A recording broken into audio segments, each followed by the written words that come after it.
Welcome back to How Soccer Explains Leadership. Thanks again for being a part of the conversation. I'm Phil Dark, your host. With me, my brother, Paul Jobson. Paul, how you doing, man? Doing great, Phil, man. It's been a great time here, but I'm looking forward to our interview today, and looking forward to jumping right in and talking with Paul. So, why don't you get us Yeah. get us introed here with him? Yeah, we got Paul Caligiuri, and man, I'm excited for this conversation. We have a funny way that we connected about a year ago, and it was pretty cool to see. Sometimes God works in mysterious ways, and I think this was one of them. We get to now have a great conversation about Paul's story. Paul's got a great story. We're gonna let him share a bit about that. And Paul, how you doing? I'm doing well, and we do have a very interesting way that we connected. And sometimes God's plan is definitely mysterious, as you mentioned. And who would ever thought that I'd be connected with you and on this podcast today with you related to soccer and leadership? This is wonderful and pleasure to meet you, Paul, as well. Yep, you as well. Yeah, so the short of it, I was at a Sac Republic game last year, and I get this phone call, and unknown number, answer it, and it's hey, yeah, this is Paul Caligiuri, and I'm like, why are you calling me? And it was the weirdest thing. It was like at a Sac Republic game to boot, right? And and he says, yeah, I found your grandpa's ID and I just went to an estate sale and found your grandpa's ID from Merchant Marines. It's craziest that it wasn't that simple. I shortened the conversation, but man, that was so cool. And then we got a great conversation after that, and it was my dad's estate sale. It wasn't just some random one. It was my dad's. We were really selling off the house, and it was pretty amazing. So I'm grateful that we were able to connect, and it's a lot funnier little tidbits in there. But Paul, can you just briefly share your story and kind of your journey in the world of soccer, including how you developed your passion for soccer and coaching and leadership, and how you ended up doing what you're doing today? Yeah, I will. But I want to comment first. It wasn't that easy. That unknown phone call, I don't think you picked up right away. Yeah, I think I had to yeah, call a second yeah. time, That's true. That's true. and then I was persistent, and Yes. it wasn't that easy to find somebody that related to your grandfather. And when I did, I was so thrilled because this was a not just an ID card. This was something super Yeah, special from the yeah. Merchant Marines. And I don't know how far back did that date, like the 40s, It was 50s? 1942. Wow. 1942. And I just And felt like, yeah. how did I buy a box of something and this end up in it? And I felt compelled to reach out. And, I got tears in my eyes when I found you, and you were so grateful for receiving that. But who That's would so ever cool. thought you're in the soccer world as well? I So know, it cool. was so Yeah, cool. And so cool. lots of common for, got It was played crazy. with I your tell the buddy story. Joe Max at Mission High School. And you even told me, and you can share it, but like I wasn't your first call. Let's put it that way. You were like on a hunt. You were a detective trying to find, because my grandpa's name was Green. It wasn't wasn't the name Dark. So Oh, I I don't even gave know how up you like did three that. times, and then I opened up the laptop saying I'm not going to give up. And it lasted hours and hours. And I think another day into it, I said, "Okay, I got to do this. Something's telling me that you have to reach out and find who is this person." It was hard enough to find out who he was, and it's not like you go on this registry, and if you do find some Right. type of registry, there's tens of thousands of fallen soldiers or past servicemen. And I didn't even know what the Merchant Marines was to begin with, but this thing was Yeah. very unique. It was like a three It's really three cool. page fold out thing, and it opened up Wow. to a bigger Leather. certificate. And I'm so glad and blessed that I found you and you got it. And I could tell by the joy in your voice that, yeah, my family wants us, of course. And I Mm-hmm. tell that story even today, but I love certainly it. a Super great thrill. grateful. And then you say, hey, I got this podcast. I'm a soccer guy. I go, what? And of course, you say you're a Christian. I go, wait, I am too. And, Yeah. when you start to think how God works in mysterious ways, I mean, definitely there's a plan. And I'm thrilled to be here. Pleasure to meet Paul and spend time. But yeah, getting into my career, I guess you want to know like how I got involved or Well, just yeah, how you developed your passion for soccer. We always love to get kind of the backstory of our guests and just to hear like how you developed your passion for the game, And then, we don't need to go into the details and the nitty gritty of all the different games and everything, but just how you develop your passion for the game and leadership and soccer and coaching and all that.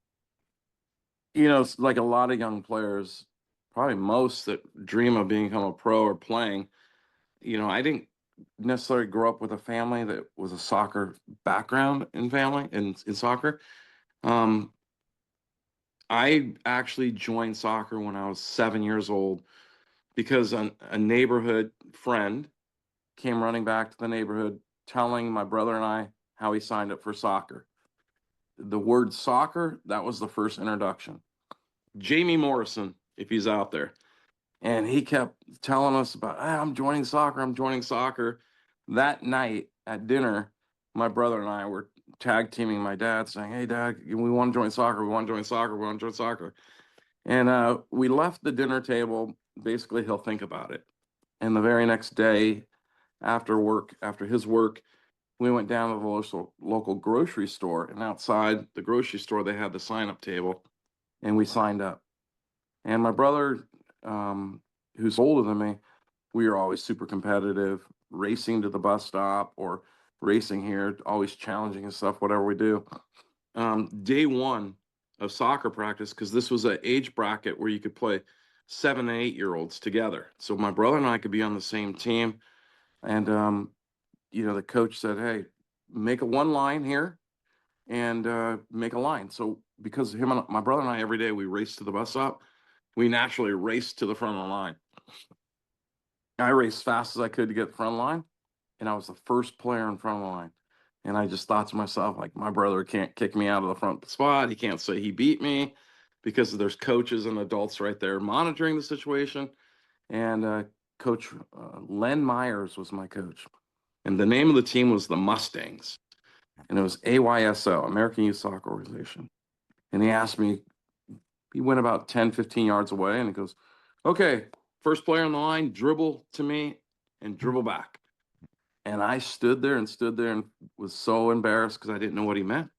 I literally didn't know what he meant by dribbling. All I could identify was with basketball, how you dribble basketball with the hands. And he quickly demonstrated.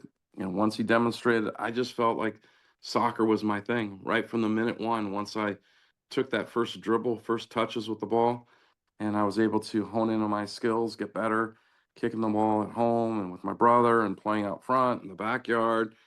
I took it even to school. I went to a Catholic school, and we'd play with a,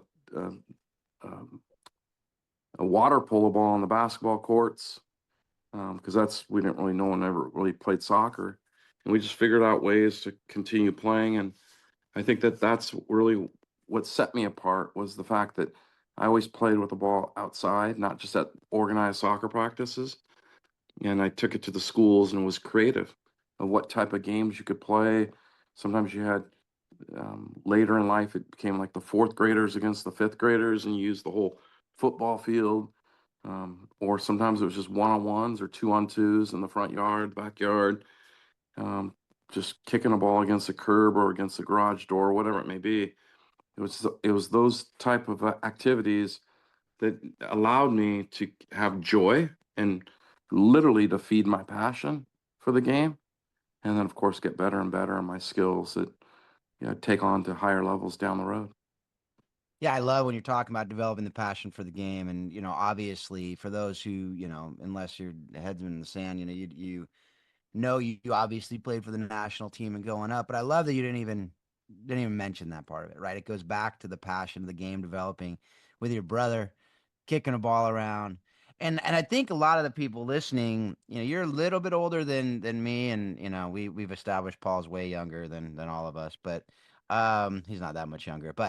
Um but it's crazy when you look at soccer today compared to what it was, right? How much it's grown in all these years. And it was a little bit bigger. It was a little bit more known. We kind of knew, but people weren't playing. Like our parents didn't play the game. My dad had to learn the game to be able to coach me, right? Paul, same thing. And presumably your dad was like, why would you want to play soccer? Like Yeah, that so that's the thing. It was like football or baseball or, basketball or something like that. And so, but as you as you develop your love, as you get better, what was the path to the national team, and how did you, how did you get there? Well, I do identify with you, Phil and Paul, that my dad did learn the game along the time period that I was learning the game. And there's a time and point where you think you outgrow your parents' knowledge because he's now your coach and say, Dad, I know more than you. And, hey, I'm going to keep going, and you're limiting your coaching abilities. But they're our biggest fans and our biggest supporters.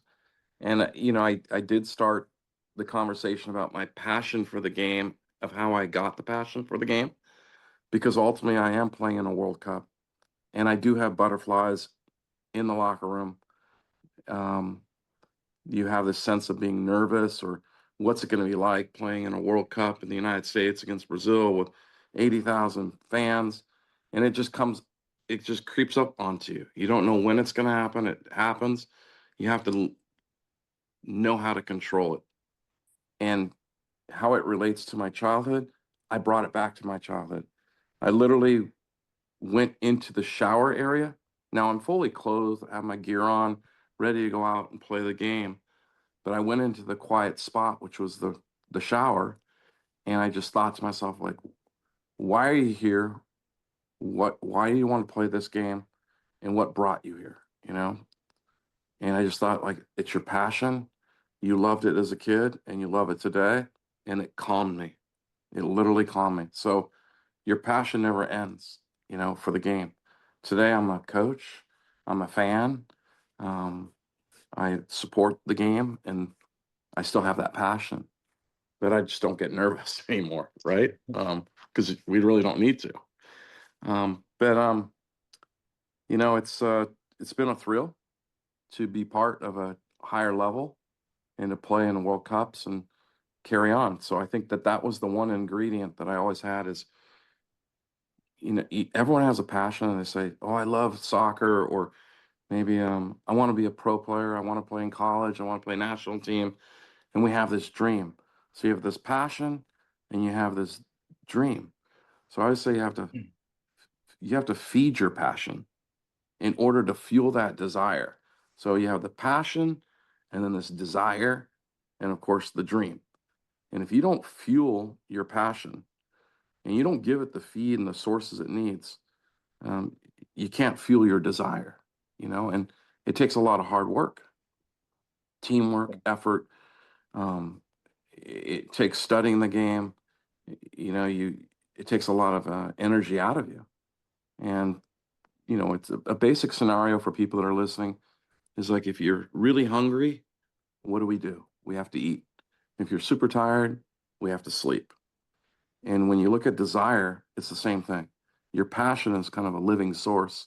And if you have this passion for something, you have to feed it, and being a Christian, you have to feed your spirituality, You can't just say, oh, I'm a Christian and do nothing about it. You have to work at it. And it's the same thing. It's the desire to be a Christian, the desire to have a relationship with God and to have the Holy Spirit in your life. And sports is the same way. You have to have this desire. You have the desire, you have to feed it. And so I found ways to do that. I found ways to do that because I loved it so much. And a lot of times I found myself practicing by myself. And sometimes I found myself getting somebody that wasn't necessarily a soccer player to practice with me, and then I take it into the next level. So now I get to the college level and I'm playing at UCLA, and you find ways to make your team a better team, make the player around you a better player.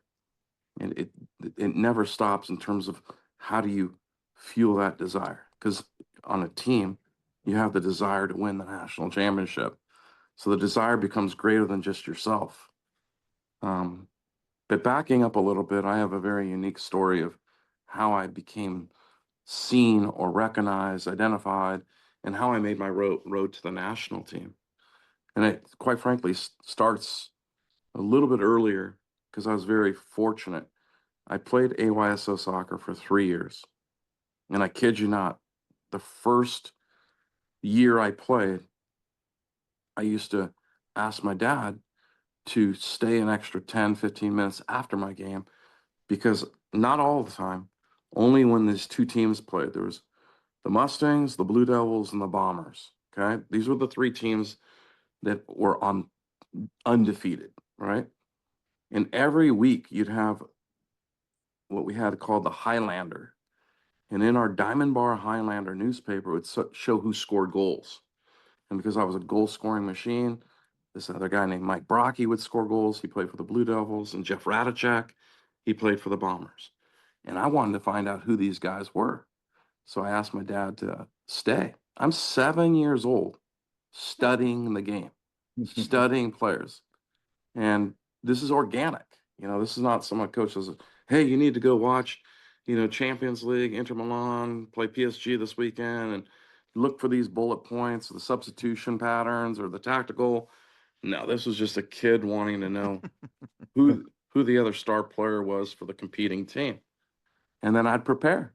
I'd say, oh my gosh, Mike Brocky, he's so fast and he scores goals. He plays up top. I play in the midfield forward / go everywhere at that age. So how am I going to stop him?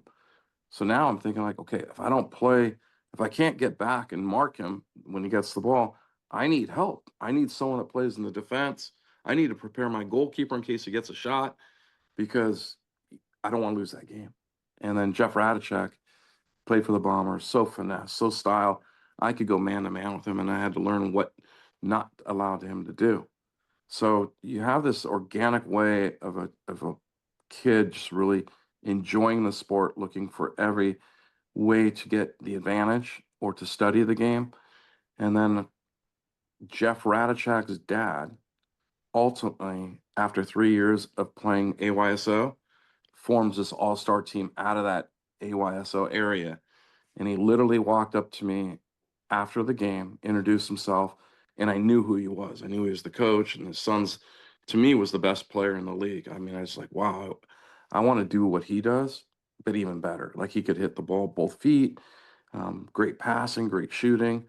And I go, I want to be like him, but even better in that category. And then Mike Brocky, he was super fast. And I go, I want to be fast as him someday. So you take these elements of these players, but when Coach George Radicek approached me, I said, well, can you ask my dad? Because, yeah, I want to do that. It's going to be a traveling team. And that meant we'd be leaving Diamond Bar and going to different cities and playing against all-star teams from different areas. So I joined what we called the Diamond Bar Kickers. It was a one-off team, not a big club, just one team. And Coach George, who immigrated from Eastern Germany into Canada to the United States, had this German background. And it answered why his son was so good and, had the best cleats, the Adidas cleats. And I was like, wow, so I was really privileged to get a great coach at a young age. And within 3 years, we took a trip to Germany and we actually went first to Norway. It was called the Oslo Coca-Cola Cup. And in our age bracket, just in our age bracket, we had 172 teams. It was a week-long tournament, like 6 days. So you have group play, and if you get out of group play, you continue. And we slept in a elementary school classroom. They emptied the classroom, and everyone brought their blow-up mattresses in your sleeping bag, and it was a great tournament. We ended up becoming a silver medalist in it. We lose to Sao Paulo, Brazil in the final. And then we went down to Berlin. And when we were in Berlin, his sister, who escaped the war at the time, she went to West Berlin and she ran an orphanage. And now we stayed at the orphanage because she ran the orphanage. So we had this inexpensive way of going through Europe, of finding housing was the key and staying in different places. So one was the tournament in the elementary school. Now we stayed 5 days at the orphanage and kind of made our way. But while we were at the orphanage, we played against this club called Hertha Zehlendorf. And the famous player named Pierre Lebarski came out of that club. And, they were a feeder club to the bigger clubs. But in Berlin, they were like the club of development. And we played this club 3 times in 5 days. And first game, we beat them. Second game, we beat them. And then they come out saying, okay, you guys, we're going to bring out our best players. And we're going to show you how good we are. And you can't beat Americans can't beat the Germans. And we tied that game. And after we tied that match, traditionally you set this long table and everyone, it's a German kid, German American, and it's staggered, and you integrate and you kind of have the hospitality. It was wonderful. The president of the club came up and asked if I would return. Now I didn't know what he was asking because it was in German. But by the time I got home, I had a telegram, and it said, "We'd like you to come back and play for Hertha in an exchange program." And I went, "Wow!" So at 15 years old, the deal was if I got good grades in high school, my first semester, I could go to Berlin and play and live and breathe soccer for 6.5 months. Ultimately, I got that opportunity. I got good grades, and I went to play for Hertha Berlin at 15 years old, and I was away from home. Now, a lot of people don't know because you mentioned, yep, you're older than me, Paul, and I'm older than Paul. This is a time where we don't have internet, cell phones. I mean, I have 3 channels in Germany. They're all in German. You're writing letters. You're homesick. So I can't FaceTime home on an instant. I can't, go on some app and, Instagram and all that stuff. And, it's just, you're homesick. I'm immersed in the German culture, going to John F. Kennedy Schule, my second semester of my freshman year in high school, played out through the summer and then came back. And by the time I came back after being there for 6.5 months, I mean, there was like music that I never heard before. It's like, people were into different things, and I'm going into my sophomore year. But the one thing I did, and this is so many years ago, that I practiced Monday, Tuesday, Wednesday, Thursday. Friday we had off, game on weekend, right? So you had 5 situations, sometimes 6, depending on if you had 2 games a week. But when I got home, I only practiced twice a week at that time, right? And I go, well, how in the heck am I ever going to play 4 times a week like I was used to? Like I'm not getting enough soccer now that I'm back home. And believe me, I was so happy to be back in the United States. I kissed the ground when I got home, happy to see the family and the friends and certain food that I missed. But I missed soccer even more. I missed soccer because I wasn't getting enough of it. And now I'm, 15 and a half years old. I'm close to getting my driver's license. And I said, what is going to be my next step? Like, how am I going to practice 4 times? I'm not thinking about how to be seen, going to some soccer college showcase. I'm not thinking about anything about other than development, because I want to get better. And the only way you get better is by effort and working out. Now, I could run on my own. I could go kick a ball on my own, but now I need those extra practices. How do I get those extra practices? So I found out through a friend that there was this under 23 pro league or semi-pro league. It wasn't under 23, but I just kind of say that to give people a scope. So I asked my brother's friend if I could get a job at a pizza place. And he said, yeah, I'll ask my boss. He got promoted from a dishwasher to a pizza tosser. And he goes, I'll ask him. I go, yeah, just a couple conditions. Or what? I go, I got to work the days you work. So hopefully you'd be kind enough to take me home or pick me up. He goes, well, no problem. I'll ask. He came back, said, yep, there's a dishwasher job. I'm 15 and a half. It's like December time, right? And my birthday is in March. So I'm trying to figure out a job to save money. So when I turn 16 years old, I have gas money because I found a soccer club that was a semi-pro club that was an hour and 15 minutes from my house. And the goal was to save gas money, go to my dad saying, hey, I just want to borrow the car because my brother and I would share a car because he's 15 months older than me. I have to share. And I made a deal with my dad. So I just need the car Mondays and Wednesdays from 4 o'clock to 10 o'clock at night. And I don't need anything else. So if you're looking to figure out how to share the car with John and I just need it during those two days, that 2 time periods. And he goes, oh, you made my life easy. That's no problem. Yeah, you don't need it to drive to school. Do you need it to after school? Do you need it for weekends? I go, no, just those 2 days. And he goes, well, what are you going to do? I go, well, there's a soccer club up in Rancho Palos Verdes, and I want to go up there and just watch them train. So I saved my gas, saved my money that I worked as a dishwasher. And I was a proud for dishwasher because I needed that money. So I saved that money just for gas money to go watch the team practice. Ultimately, after a period of time, the coach made the team run around the field. And this is an isolated field. This is not a big soccer complex. This is just one grass field in the middle of a neighborhood. And the soccer coach comes up to me and goes, "Oh, hi, son." He's an English guy. He goes, "I seen you here a lot. Do you live in the neighborhood?" And I go, "No, sir." And he goes, "Well, what brings you here?" And I go, "Oh, coach, I just want to get better." And he goes, "Well, where do you live?" And I said, "Diamond Bar." And he jumped back and says, "What? That's like an hour and 15, 20 minutes from here." He goes, "You come all the way here?" I go, "Yes, sir." And he looked at me and kind of tilted his head a little bit. He goes, "You want to practice?" "Yes, sir." That was my in. So after being there several weeks on Monday, Wednesday, Monday, Wednesday, Monday, Wednesday, I got my break. So when I say, and I don't say this lightly, I was the best dishwasher. I needed the money, and I did the best I possibly could. Now, when I got the break to become a practice player or just practice with these older players, I was the best practice player. I'd literally tell these guys, we play rondo or 5v2.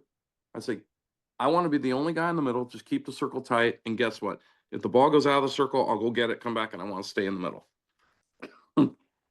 Because I had a short period of time being with these guys, and I wanted to challenge myself. So they ultimately started to love me. If I shot a ball when we did shooting and went over the post, and then the next guy shot, I'd chase my ball and his ball because I became the best practice player. I was so happy and grateful to be there. I just continued to work harder and harder and harder. So that kind of attitude carried on through my career and then through my life. And then fast forward now, I'm 18 years old. I'm turning 18 years old, my senior year in high school. In my senior year in high school, back in December, another thing happens in December, two of my teammates tell me that they're being selected for the Southern California Olympic Development Team. And I said, "Well, what's that?" And they tell me, both these players are great. Mind you, one of them is Jeff Radicek, George Radicek's son. Yeah. The guy that set up the German trip, the coach that picked me, and the player that I admire. I mean, he deserves this. I mean, Jeff made it all the way. He's going to be selected for the state team, the Southern California state team. And Rocky Crisp, this guy was fast. He was great, and he deserved it. But we were all great friends and close friends.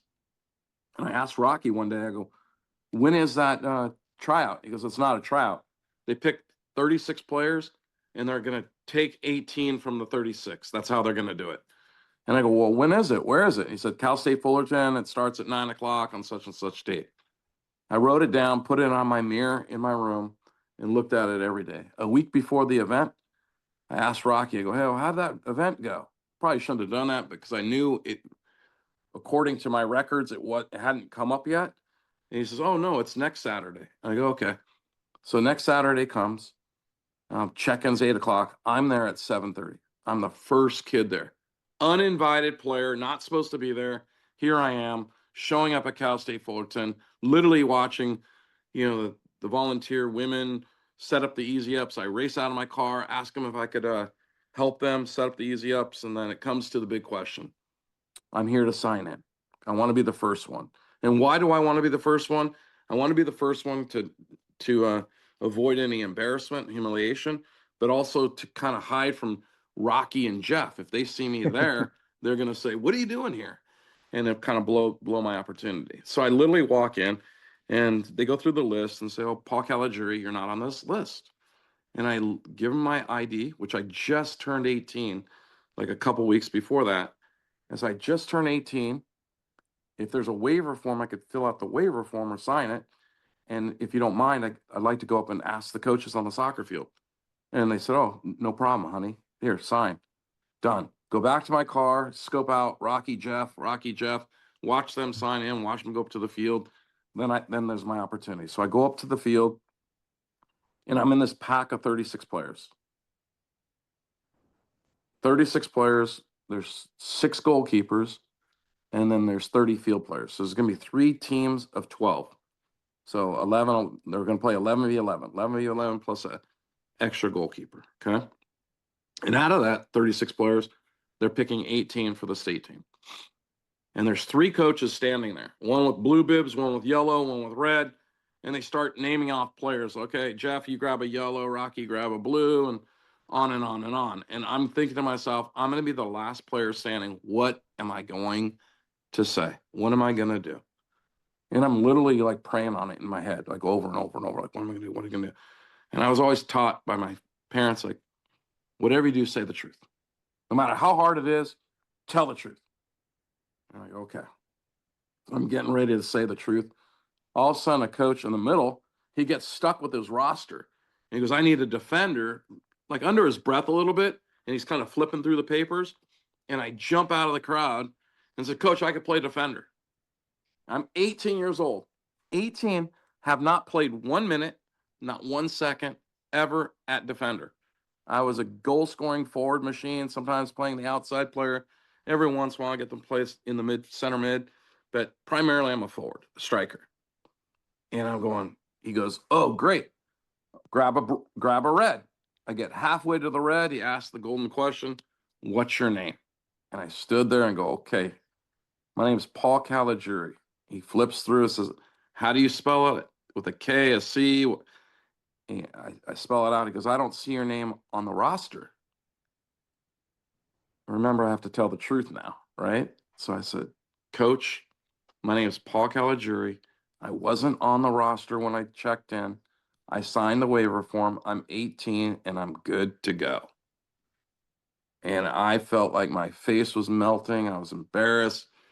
He looked to his right, looked to the coach. Coach shrugged his shoulders like, it's up to you. Looked to the other coach. The other coach kind of turned away. Coach said, grab the red. 90 days later from that moment, I'm wearing the captain's band for the under-19 U.S. national team as a defender. Now, today it's the under-20 team. At the time, it was the under-19 team. So 90 days later, 3 months later, I made it to the top of our national team in the under-19s. From that point forward, Phil and Paul, I just basically went from the under-19s to the Olympic team to the national team. 15 years career in the national team program and never looked back. But you could hear these values that I had, you know, along the way. I'm sure you could take bits and pieces of effort, hard work, teamwork, dedication, passion, honesty, integrity, etc., that carried me through. And I'm so blessed and fortunate to have a wonderful career and have traveled and done the things I've done to meet a lot of people, and fortunate to be here talking to you guys about my story. And I hope that it helps people. Yeah, for sure. And that's why we're here, right? Is to help people, right? Now, I love your story, Paul. I don't know if I've ever heard it all the way through like that. I think that's gonna be amazing for so many people to hear that. And you touched on so many different things and so many different levels of just kind of your thought process, your mentality. But let's get to like the why, Paul. Like what is your why? And I'm sure maybe it's changed a little bit from being a kid to where you are as an adult now. But what's the why? What's the driving factor? What keeps you doing what you do? What's that driving factor? And then I want you to kind of play that into maybe that defining moment of your career as well. You mean, why am I engaged in soccer today? Still involved? No, what's your why? Why do you do what you do? Right? That drive and that desire you have. What's the thing that's fueling you from inside that says, hey, you know, when I go to check myself, this is why I'm doing it. Like for me, I want to be a good husband. I want to be a great dad. I do it because my faith is so important to me, and I want to love people like Christ loved the church. And I fail all the time, right? But those are kind of like why I do what I do. Do you have a driving thing Well, I mean, if we're trying to imitate Jesus Christ, I mean, that's a hard task, impossible to do. Yes. That's what drives me. If that's the why factor, I want to be a good person, good human being. I want to make a difference on this earth. And, you know, I put my faith in God, and, you know, I want to imitate the life of Jesus Christ the best I possibly can. We all make mistakes. and we have to repent on that and move forward. But certainly, you know, I have a platform with soccer, and I was fortunate at a young age to have this passion. I had a great family support, and you know, I had God in my life at a very young age. And you know, at one stage, I told my aunt that I was going to be a priest or a pastor or minister. Yeah. And then I became good in soccer, and that kind of shifted. Like, wait a minute, I'm going to buy you a house someday because I'm going to be a pro soccer player. Love it. But it's Yeah. just, you know, anything we do in life has to be for the greater, and the greater is God. Love that. Love that. And then take us through, I mean, you've had so many amazing, I mean, you've just gone through a ton of amazing experiences, you know, just through your entire story of that anybody would grab one of those and go, that would be my defining moment if that happened to me. And yours kind of just keep building on itself. But if you could pick one moment in your career that just kind of defined you as a person or player, what would that moment be for you, Paul? Oh, I'd like to share like the most intimate moment that I had. Love it. And most people will relate to the shot heard around the world. This guy scores the goal that gets us to the World Cup the first time in 40 years. That's not all my doings. That's a team effort, right? But the game ends 1-0. You become this nostalgic hero American. And we qualify for the World Cup. If a game ends 2-1, you know, we tie, ends 3-2. There's not like one person. There is no American hero, right? I mean, there's no one person picked out, you know, scoring the goal, hitting the grand slam, making that home, whatever, shooting that last little basket, right? And this is team sports. We all realize that. My teammates realize that. I realize that. But something incredibly special happened is after the game, you know, you leave the locker room, you shower, clean up, go, you go back to the hotel. And when we go back to the hotel, we're in Trinidad and Tobago, Port of Spain, and the players just go crazy, right? You know, you just drop off your bags and everyone's jumping in the pool, celebrating. It's not like we have a bunch of Americans there, if any, but the guys knew how to celebrate. And I was asked by the media to do interviews, and I asked them, I said, I'll do all the interviews, but I like to go to my room first and just drop off my bag, right? Along the way. It was one of those outdoor hallways where you could see the ocean and you could see the stadium in the distance. And it was a long corridor. And then you open another door to get to the rooms, like to the hallway to the rooms. And while I was halfway on that corridor and I could see the lights of the stadium, I just stopped and I prayed. And I specifically said, you know, I could do in so many words. I don't want to say the entire prayer, but I was so grateful and thankful for a lot. And I just said, God, I could do this. You know, I meaning I could be a good person. Put in this position, I will commit to you and be a good person throughout. Because I knew the challenges that you could be faced with some sort of fame and attention. And I just wanted to be a good person. So that was very special to me. Because I had different successes. I won a national championship with UCLA. You know, I was able to go to Germany and play in the Bundesliga, the first American-born raised soccer player to make it to the big leagues. You know, I had played in the Olympics, and we've had successes as a team, and I had accomplishments getting there and big moments while in those college level, pro level, Olympic level.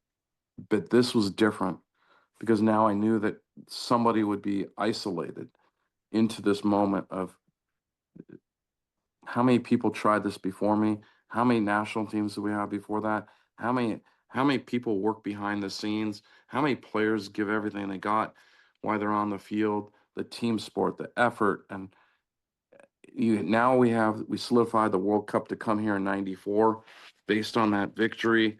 Of course, there's going to be a lot of attention on the U.S. team leading up to the '90 World Cup. Yes, there's going to be more attention once we get to the World Cup in Italy and first time in the world's curious of America and the United States and us developing. So if there's one point or one person they're going to pick and look to kind of give them insight or be a leader or some sort of heroic feeling or moment, I just said, God, I could do this in your honor. You know, it's like, it's not going to change me. And I think that was very special to me. And I immediately ran and called my my dad, and had to call collect from Trinidad. Called collect, call from the room. He picked up, and this is how far the game come, because I remember Phil says the game was way different when we were going up. Collect, call. The game was being delayed broadcast. Yeah, So I of think they were course. still like in, you know, the start of the game. It wasn't even, they didn't even see me score the goal yet. And I'm just crying out to my dad, like, "Oh, Dad, the dream! I can't believe it!" And he's all, "Son, I'm here with the family, and I can't really say I can't act, but I'm so proud. You know, can you say I'm so proud of you?" Goes, "But you know, yes, that's great. You know, good luck." You know, he's faking it because he didn't want to Oh blow the my news for gosh. people. So that's how far the game has come, Phil. Is that, That's amazing. you know, they're watching on delayed broadcast, and now today we watch literally every game, meaningful big game internationally, big leagues internationally, our leagues. You know, the game is, and we have women's soccer. Everything's great. It's Yeah. grown, but it all goes back to this moment in history, and I knew that at the time that it would be a very pivotal point, and I did not want to waver from my faith at all because of I that. love Love that. that. I love that. There's so much more. We're gonna wrap it up with the last two questions that we ask everybody, but we definitely want to get back on, talk about so much more stuff. I'd love to talk more about kind of the current state of the game. I'd love to go deeper into kind of behind the scenes. I love that defining moment, because folks, you can go out and I'll put the link to it. Great documentary on Paramount Plus called The $1 Billion Goal, all about what we just talked about there.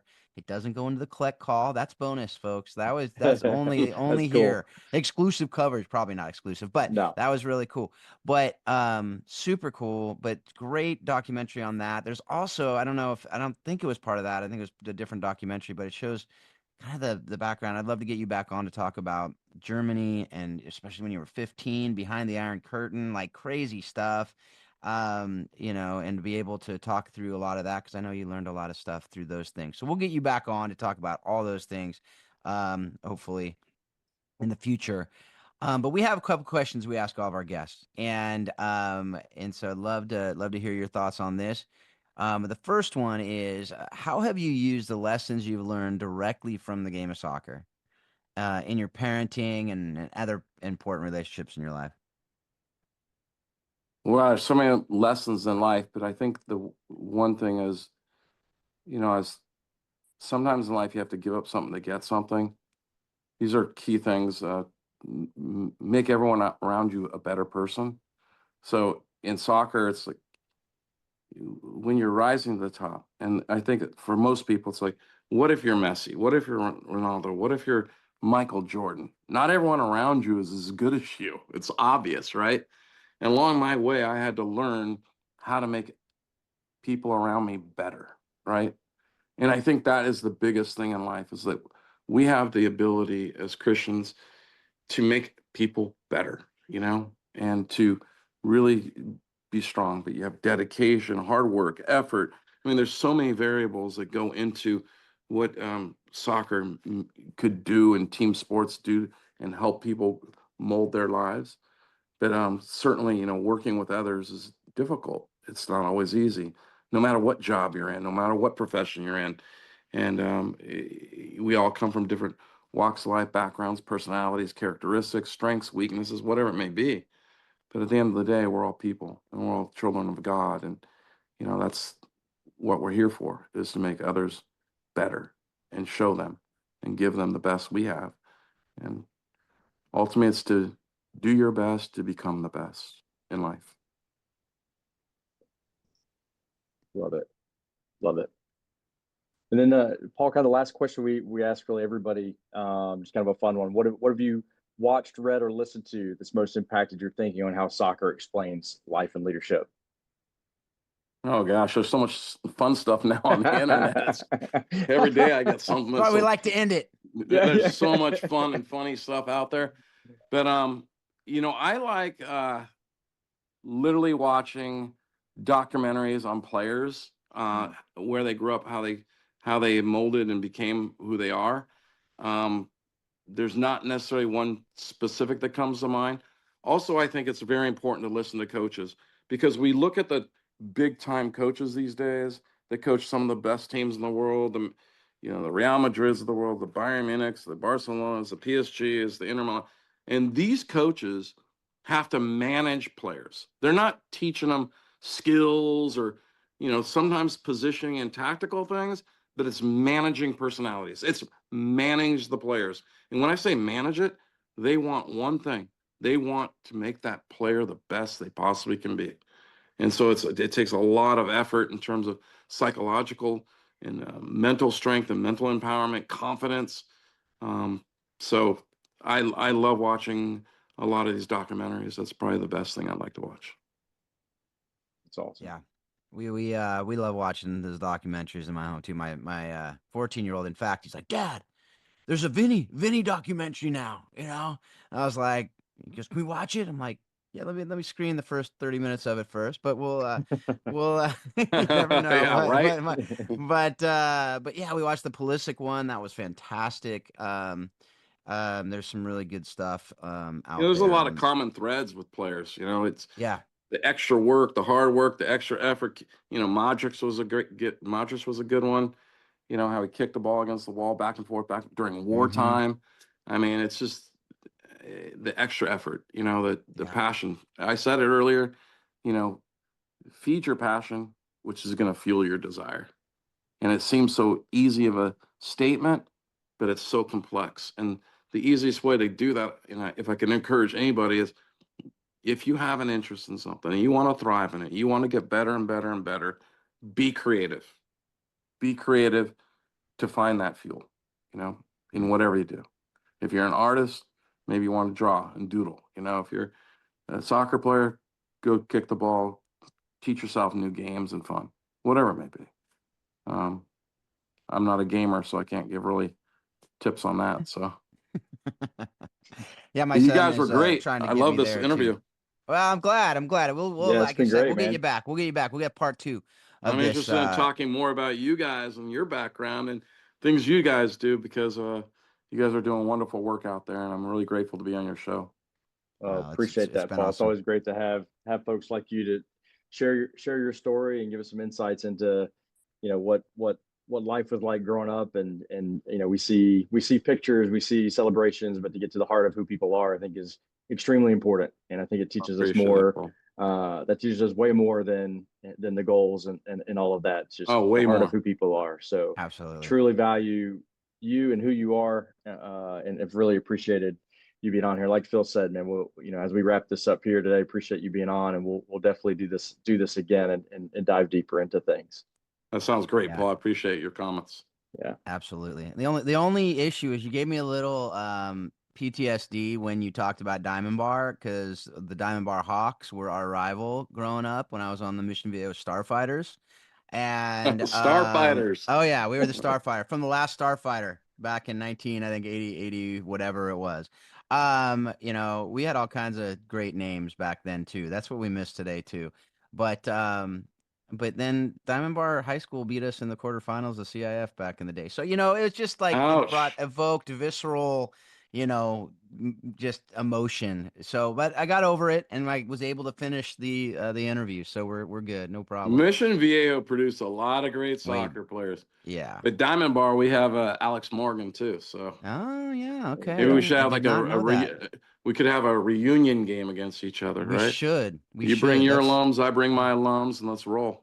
I like it. We got Foudy and Joe Max more. yeah. So Okay. yeah, maybe, we can, I don't know. We also have like Matt Reese. I don't know. Oh yeah. Yeah. Yes. You got some players. Okay. All right. Well, I think maybe we just thought maybe that's a good idea. Paul could be the ref. How's that? I like it. Oh, I can do some reffing. Let me tell you. I like it. And then I'll get you a nice brand new whistle and fire away. I'm in. That's all I need. Don't hesitate on calling those fouls on Dark over there. because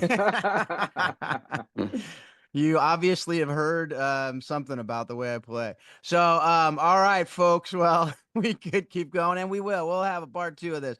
But this is a lot of fun. Thanks, folks out there, for being a part of this conversation. Thank you for how you're using this. That's why we do what we do. We'd love to help you to be better in all that you're doing. And so we just hope that you check out the show notes, because we'll have all of this, the different things we talked about, that get talked about, the documentaries that talk about Paul's life a little bit deeper, and some of those moments that we discussed on the show. But also, if you want to learn more about Warrior Way and what Paul and Marcy are doing down there in Waco and Guatemala, Costa Rica, and hopefully more places, you can do that in the show notes. If you want to learn about what I'm doing with Disc and coaching the bigger game and all that, you can do that as well. But as always, folks, we hope that you're taking what you're learning from this show and you use it to be a better coach, to be a better parent, to be a better spouse, to be a better leader, to be better in everything that you do. And you continually remind yourself that soccer does explain life and leadership. Thanks a lot. Have a great couple weeks.